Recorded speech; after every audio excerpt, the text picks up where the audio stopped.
Oh boy. All right. So I've been spending like the last 3 weeks just going back and watching like a lot of cartoons from the early 2000s. So we're talking like Static Shock, Batman Beyond, Superman the Animated Series, Batman the Animated Series, Teen Titans. I have come to a conclusion. Slade Wilson from Teen Titans does not get the respect that he deserves. You see, people remember Lex Luthor. People remember all the things that the Joker has done to Batman. People know about the rivalry between Wonder Woman and Cheetah. People do not respect the pause that Slade Wilson put on the Teen Titans for those few seasons. Like, you have to understand, Slade Wilson is Mr. Fuck Them Kids. Because the second the Titans built that tower and started going out saving the city, Slade Wilson was like, I'm finna work each and every one of y'all. I'm gonna beat your ass. Physically, emotionally, psychologically. You are gonna have absolute nightmares about me. We are talking about a man who took time out of his day, found a child, brainwashed her so that she could infiltrate a group of other children, and basically forced her to kill herself in order to kill him. We are talking about a man who beat Robin's ass so bad he had PTSD, then infected Robin with nanites that made him see Slade when he was not there, and had that man out there thinking everybody was out to get him, terrified and shook, running through the air ducts of Titan's Tower, getting his ass beat by a phantom version of Slade. Only to get that cured, run into Slade again, have Slade beat his ass, him almost fall off the roof and die, only to have Slade catch him, pull him back up, and say, you ain't finna get away from this ass beating, young man. We are talking about a man who psychologically compromised Beast Boy, had that man depressed after Terra died, hacked and shut down Cyborg, beat the hell out of arguably the physically strongest member of that team, Starfire, had her looking goofy out there on the battlefield.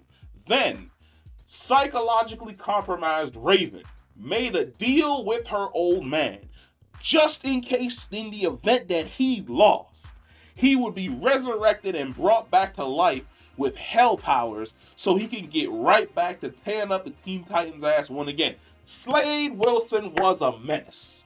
You can't tell me when you woke up on Saturdays or you caught the reruns of Teen Titans throughout the weekday that you were not having an absolute ball watching Slade Wilson run around and put the pause on the entirety of the Teen Titans. My man's plans were so deep that it took Robin betraying the entire team, turning into Red X, to discover exactly what Slade's overall goal and plan was, only to discover that the entire time Slade knew he was Red X and then proceeded to put the pause on him.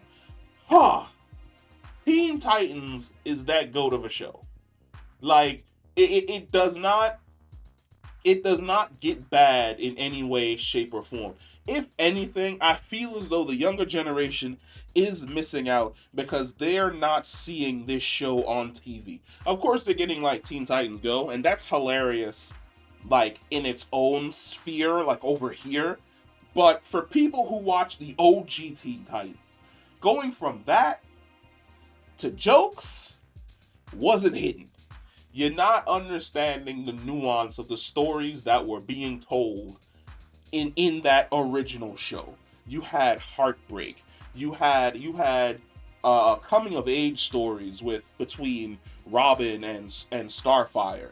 You had literally parental abuse and neglect on the part of Raven. You had coming into your own skin and understanding your body and who you are in the form of both Beast Boy, but mostly in the form of Cyborg.